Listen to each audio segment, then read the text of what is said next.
Gue mau tanya sesuatu yang hampir tidak pernah ada yang berani nanyain langsung. Seberapa sering kamu melakukan itu? Iya, itu. Dan gue bukan di sini untuk menghakimi. Gue di sini karena ada pertanyaan yang mungkin sudah lama kamu pendam tapi tidak pernah bisa kamu jawab. Yaitu kenapa setelah kamu melakukan itu, ada rasa hampa yang aneh, semangat yang tiba-tiba lenyap, dan ambisi yang terasa mati suri. Padahal tadi pagi kamu masih punya rencana besar? Kenapa semakin sering kamu melakukannya, semakin sulit fokus, semakin mudah menyerah? Hari ini kita bahas itu, berdasarkan sains dan fakta nyata. Ada seorang pemuda, sebut saja Raka, 22 tahun, mahasiswa semester akhir di Bandung. Di atas kertas hidupnya oke, nilai cukup, teman solid, fisik sehat. Tapi setiap kali ada deadline besar atau momen penting, dia malah lari ke satu kebiasaan yang sudah dia lakukan sejak SMA. Masturbasi, bukan sekali, kadang 4-5 kali sehari. Dan setelah itu, dia tidur. Tidak mengerjakan tugasnya. Tidak mengejar impiannya. Siklus ini berulang terus sampai dia hampir gagal sidang skripsi. Apakah Raka bodoh? Tidak. Masalahnya adalah dia terjebak dalam lingkaran setan yang tidak pernah ada yang jelaskan kepadanya dengan jujur. Dan lingkaran itu dimulai dari sesuatu yang terasa cuma 5 menit. Jawabannya ada di otak kamu, tepatnya di sistem dopamin.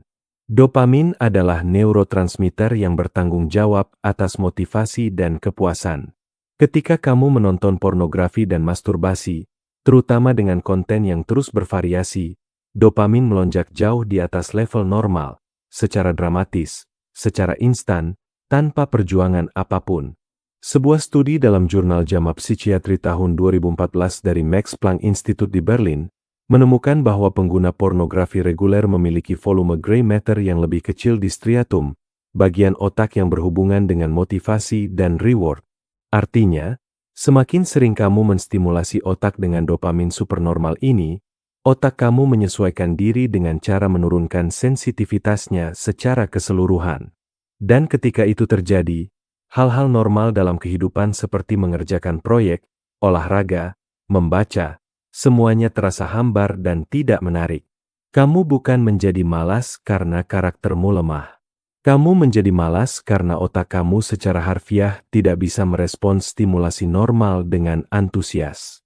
Ini kondisi neurobiologis nyata yang disebut dopamine down regulation, bukan dramatisasi, dan secara mekanisme neurologis ini hampir identik dengan kecanduan narkoba. Sekarang mari kita hitung jujur. Kalau kamu melakukannya rata-rata sekali sehari dengan sesi 30 menit, itu berarti kamu membuang 182 jam per tahun, setara 7,6 hari penuh, hanya untuk satu kebiasaan ini. Belum termasuk waktu pemulihan, setelah sesi, di mana energi drop dan fokus buyar selama berjam-jam sesudahnya. Bayangkan kalau 182 jam itu kamu pakai untuk membangun skill baru, membangun bisnis kecil, atau belajar bahasa asing.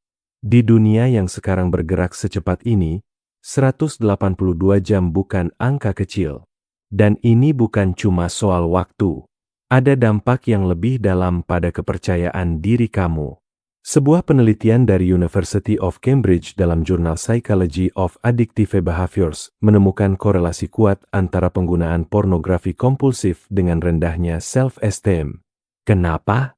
Karena setiap kali kamu melakukannya lalu merasa menyesal, kamu sedang memperkuat narasi dalam dirimu sendiri bahwa kamu tidak punya kontrol, bahwa kamu lemah, bahwa kamu tidak mampu memegang komitmen bahkan dengan dirimu sendiri. Dan narasi itu, meskipun tidak kamu ucapkan keras-keras, meresap ke dalam cara kamu memandang dirimu. Kamu mulai ragu mengambil keputusan besar.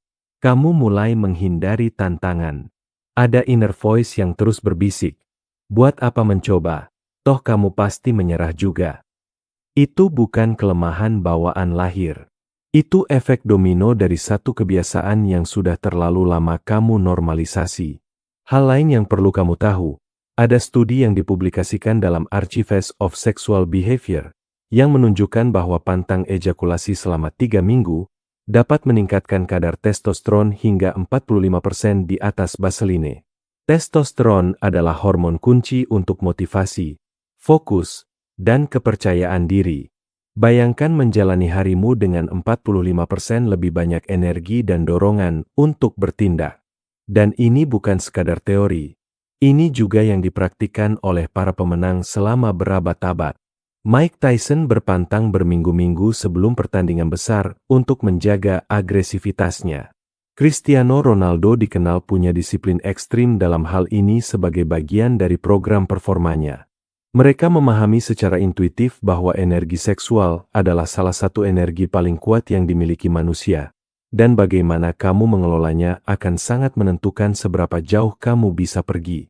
Jadi apa yang bisa kamu lakukan mulai hari ini?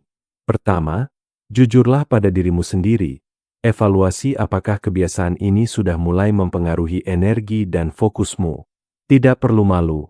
Ini percakapan pribadi antara kamu dan dirimu sendiri. Kedua, putuskan dengan sadar mulai dari mana.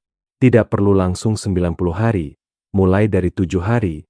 Buktikan dulu bahwa kamu bisa. Ketiga, bersihkan lingkungan digitalmu sekarang juga. Blokir akses ke konten pornografi di perangkatmu. Kamu tidak akan menang melawan gravitasi kalau terus berdiri di tepi jurang. Keempat, ganti ritual harianmu dengan sesuatu yang mengaktifkan tubuh secara positif. Olahraga, cold shower yang terbukti dalam penelitian PLOS ONE meningkatkan norepinefrin hingga 300% dan memutus siklus Charving, atau meditasi singkat. Dan kelima, bangun identitas baru. James Clear dalam Atomic Habits menjelaskan bahwa perubahan paling permanen bukan dimulai dari "aku ingin berhenti", melainkan dari "aku adalah tipe orang yang punya kontrol atas dirinya sendiri". Setiap hari yang berhasil kamu lewati adalah bukti nyata tentang siapa dirimu yang sebenarnya. Teman-teman, gue tidak sedang bilang bahwa ini adalah dosa besar yang langsung menghancurkan hidupmu. Poinnya bukan itu. Poinnya adalah apakah kebiasaan ini sedang mengendalikanmu? Apakah ia sedang mencuri waktu, energi, dan kepercayaan diri yang seharusnya kamu gunakan untuk membangun versi terbaik dirimu? Kita hidup di era yang paling penuh distraksi dalam sejarah manusia. Di tengah semua itu, kemampuan untuk berkata "tidak" pada impuls jangka pendek demi sesuatu yang lebih besar adalah salah satu keunggulan paling berharga yang bisa kamu miliki. 5 menit yang selama ini kamu anggap tidak berbahaya ternyata bukan tentang 5 menitnya saja.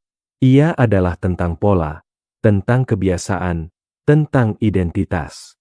Tentang apakah kamu membiarkan impuls primitifmu menentukan arah hidupmu, atau apakah kamu menggunakan energi paling kuat yang kamu miliki sebagai bahan bakar untuk mengejar sesuatu yang benar-benar berarti. Kamu sudah sampai sejauh ini dalam video ini, yang artinya ada sesuatu dalam dirimu yang beresonansi. Jangan abaikan sinyal itu. Itu adalah bagian terbaik dari dirimu yang sedang berkata, "Aku lebih dari ini." Dan gue percaya itu. Mulai hari ini. 1 langkah. 1 keputusan. Kamu lebih kuat dari kebiasaanmu.